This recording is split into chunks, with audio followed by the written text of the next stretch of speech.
अस्सलाम वालेकुम वरहमतुल्लाहि वबरकातुहू। नाज़रीन, उम्मीद है आप सब खैरियत से होंगे। आज हम बात करेंगे कुसुम के तीन फ़राइज़ वो कौन से। आज है जैसे कि हमारी कल बात हो गई थी 23 तारीख को। आज है 24 अक्टूबर 2025। इंशाअल्लाह ताला करीम आज हम बात करेंगे कुसुम के तीन फ़राइज़, और उसमें से फर्स्ट जो फ़राइज़ है इंशाअल्लाह ताला करीम वो पूरा मुकम्मल तौर पे आपको उसका तरीका बताया जाएगा। लेकिन हमें सबसे पहले फ़राइज़ सीखने के पहले या फ़राइज़ जानने के पहले ये जानना होगा कि फ़राइज़ का मतलब क्या है। फ़राइज़ वो चीज़ है, अगर वो चीज़ नहीं पाई जाएगी तो गुस्ल हरगिज़ हरगिज़ हरगिज़ नहीं होगा। मिसाल के तौर पे अगर वो चीज़ आपने प्रॉपर तरीके से नहीं की या वो चीज़ छूट गई तो आपका गुस्ल गुस्ल बिल्कुल नहीं होगा।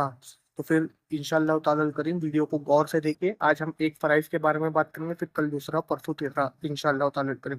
चलिए, अल्हम्दुलिल्लाहि रब्बिल आलमीन वस्सलातु वस्सलामु अलैका या रसूल करीम, अम्मा बाद, फ़अऊज़ु बिल्लाहि मिनश शैतानिर रजीम, बिस्मिल्लाहिर रहमानिर रहीम। अल्लाहुम्मा सल्लि अला सय्यिदिना मौलाना मुहम्मदिन मादनिल वजूदी वल करम व आलिहि व अस्हाबिहि व बारिक वसल्लिम। अस्सलातु वस्सलामु अलैका या सय्यदुल मुरसलीन खातिमुन नबिय्यीन सल्लल्लाहु तआला अलैहि वसल्लम। तो नाजरीन, उम्मीद है आप सब खैरियत से होंगे। वसूल के तीन फ़राइज़ है, मतलब ये तीन चीज़ कंपलसरी करना ही होगा आपको, तब जाके आपका गुस्ल होगा। फिर उसके बाद आपका जिस्म पाक होगा। अगर इसमें से एक भी चीज़ छूट गई तो आपका जिस्म पाक नहीं होगा। तो गौर से सुनिएगा। पहला गुस्ल का जो फ़राइज़ है वो मैं आपको भी बताऊंगा, फिर दूसरा बताऊंगा, फिर तीसरा बताऊंगा।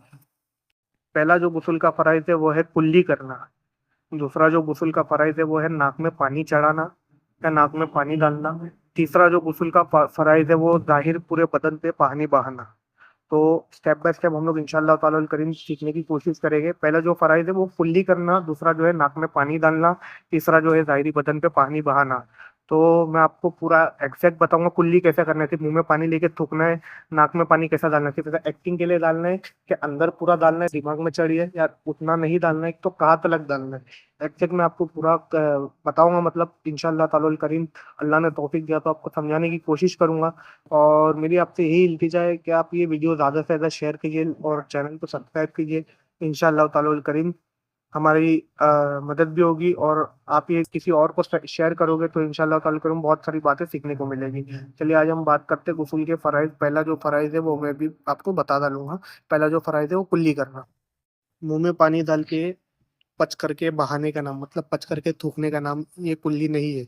बल्कि मुंह में पानी डाला जाए, मुंह के हर गोशे, मतलब हर पार्ट, हलक की जड़ तलक और जबान, होंठ सब उसमें कवर हो जाए, फिर पानी बहा जाए, उसे कुल्ली कहते हैं। मैं मिसाल के तौर पे, जैसा कि कोई शख्स ने ऐसा मुंह में पानी ले लिया और सिर्फ ऐसा नाम को पानी लिया और थूक दिया तो उसे कुल्ली नहीं कहते। मतलब मुंह का हर एक part you have to cover each and every part of your mouth. जो अपना जो माउथ है उसमें टंग जो आती है, मतलब जबान जबान के पूरा, और ये जो साइड में जो है ये चिक्स, मतलब जो जबड़े हैं, ये दोनों पूरे कवर होना चाहिए। फिर उसके बाद हल्लक के जड़ तलक ये भी पूरा कवर होना चाहिए कुल्ली में, मतलब यहाँ तलक पानी पहुंचना चाहिए, तब जाके कुल्ली मुकम्मल होगी। फिर मैं अभी आपको तरीका बताता हूँ कैसा किया जाए। इसमें एक पॉइंट और ऐड कर लीजिए। जो दाढ़ होते हैं हमारे, मतलब तूत हो गया, तीत अलग है और तूत अलग है। जो हमारे तूत है, मतलब जो हमारे दाढ़ है, इसकी मतलब जड़ तलक पानी पहुंचना चाहिए। और जो दांतों की खिड़की है, मतलब जहाँ पे बीच में गैप होते हैं दांत के, और जितने भी मतलब गैप नहीं तो जो भी लाइन होती है ना, जो अटैचमेंट होती है दांत में, वहां तलक पानी पहुंचना चाहिए। और जबान की जो करवट है, करवट का मतलब साइड वाला एरिया, ये जो हमारी जबान है, जबान की जो साइड हो गई, बोथ साइड, तो दोनों भी साइड कवर होना चाहिए, मतलब वहां पे भी पानी टच होना चाहिए। हत्ता बल्कि के हल्लक की जड़ है, जो हल्लक की जड़ तलक भी पानी टच होना चाहिए, तब उसे कुल्ली कहा जाएगा। आगे मैं और आपको अभी और पॉइंट्स बता रहा हूँ। अगर आप रोजा ना हो तो गरगरा भी कर लीजिए। कोई गरगरा बोलता है, कोई गरारा बोलता है, कोई इंग्लिश में गार्गल्स बोलते हैं उसको शायद। जैसे कि you have to take water in your mouth. जैसे कि आपको चेहरे मुंह के अंदर पानी ले लेना है और फिर गरगरा भी कर रहे हैं। जैसे कि पानी लेके ऊपर ऐसा करते हैं तो आवाज जो होती है, मतलब गार्गल्स होते हैं तो हल्लक और चेहरे मुंह के अंदर पानी ऐसा ऊपर नीचे होता है। गरगरा भी कर लेना चाहिए। ये कब करना चाहिए? जब आप रोजा ना होगे तब, क्योंकि गरगरा करना ये सुन्नत है। अगर आप ये नियत से करोगे सुन्नत अदा हो जाएगी और सुन्नत का सवाब भी मिलेगा इंशाल्लाह ताला करम। लेकिन ये कब करना चाहिए गरगरा? जब आप रोजा ना हो तब। और अगर आपके दांतों में किसी भी तरीके का कोई भी, मतलब फॉर एग्जांपल कुछ भी खाना फंसा होगा, कोई भी दांत में मतलब ऊपर नीचे आगे जितने भी हमारे तूत है दांत है उसमें कुछ भी खाना फंसा हुआ है तो हम जो भी मीट खाते हैं चिकन खाते हैं गोश्त खाते हैं गोश्त की जो भी रेशी होती है मतलब गोश्त का अगर टुकड़ा भी फंसा होगा कहीं पे दांत में तो उसको निकालना कंपलसरी है। ये बात आप ध्यान रखने रखिए जाएगा मतलब सिर्फ ऐसा कुल्ली करके जैसे मैंने आपको बताया पूरा माउथ में पानी आपको लेना है हलक तलक पहुंचाना है ये तो करना ही है। लेकिन अपनी ये चीज का भी ध्यान रखना है कि इतनी सी भी मतलब कुछ खाने की चीज फंसी नहीं होनी चाहिए जैसे गोश्त वगैरह हो गया दाल हो गई चावल हो गया तो ये चीज का हमें ध्यान रखना चाहिए अगर वो फंसी है तो वो निकालना जरूरी है। लेकिन अगर इसमें शरीयत में इजाजत है जैसे कि मिसाल के तौर पे अगर आप के दांत में गोश्त वगैरह फंसा है कुछ फंसा है अगर वो निकालते वक्त आपको नुकसान पहुंच रहा है खून निकल रहा है काफी ज्यादा पेन हो रहा है तो वो माफ हो जाएगा आपको इसमें शरीयत में आपको इजाजत है तो उसको वैसे ही छोड़ रहे। ये कभी रूल लागू होगा जैसे कि आपके दांत में कुछ फंसा है आप कुल्ली करने जा रहे हैं गुस्ल के लिए तो आपको तकलीफ हो रही है मतलब खून निकल रहा है वो चीज निकाल रहे तो काफी ज्यादा दर्द हो रहा है तब उसे नहीं छेड़ा जाएगा नहीं निकाला जाएगा तभी आपको माफ है अगर रियल में प्रॉब्लम होगी तो। जी इसमें एक मसला भी सुन लीजिए मिसाल के तौर पे आप गुस्ल के वक्त जो पहला फराइज है कुल्ली करना अगर आप कुल्ली कर रहे और कुल्ली करते वक्त आपको उस वक्त ये पता नहीं चला कि दांत में गोश्त फंसा है या कुछ फंसा था आपने गुस्ल तो कर लिया आपने नमाज तो पढ़ ली लेकिन आपको बाद में पता चला अरे मेरे तो दांत में ये चीज फंसी थी मैंने निकाला नहीं या दिखी नहीं या मेरे ध्यान में से निकल गया मसलन ध्यान में से निकल गया नहीं या तो आपको वो चीज दिखी नहीं।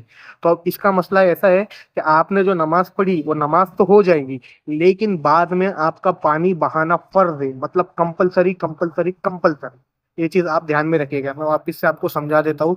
आपने गुस्ल किया गुस्ल करते हुए आपने जो कुल्ली की कुल्ली करते वक्त दांत वगैरह में जो चीज फंसी रहती है वो निकालना जरूरी होता है। अगर आपसे कोई चीज छूट गई निकालना मतलब आपकी तवज्जो वहां पे नहीं गई और आपको वो चीज उस वक्त नहीं दिखी लेकिन आपने नमाज पढ़ ली नमाज पढ़ने के बाद आपको वो चीज दिख गई या चीज महसूस है आपने देखने के बाद आपको लग गया अरे यहाँ पे तो गोश्त का टुकड़ा फंसा था अरे यहाँ पे तो गोश्त की रेशी फंसी थी अरे कुछ चावल का दाना वगैरह फंसा था मसलन तो आपको वो चीज निकाल के पानी बहाना फर्ज है फर्ज है फर्ज है कंपलसरी है मतलब। हाँ लेकिन जो नमाज पढ़ी थी वो नमाज हो जाएगी आपकी नमाज दोहराने नहीं नमाज हो जाएगी आपकी। जी इसमें एक और चीज ध्यान देने वाली जो हमारा दांत होता है किसी का दांत होता है जैसे मिसाल के तौर पे सीमेंट भरते हैं जैसे दांत में खड्डा वगैरह हो जाता है कोई सीमेंट भरता है या दांत जैसे कि किसी के दांत बाहर आते हैं तो जैसे कि उसको सही लाइन में करने के लिए तार लगाते हैं ऐसा ऊपर नीचे तार वगैरह लगाते हैं तो ये चीज ध्यान रखिएगा क्या दांत के जो दांत में तार लगी है और जो दांत में सीमेंट भरा गया है उसके नीचे पानी नहीं चलेगा तो भी चलेगा माफ है।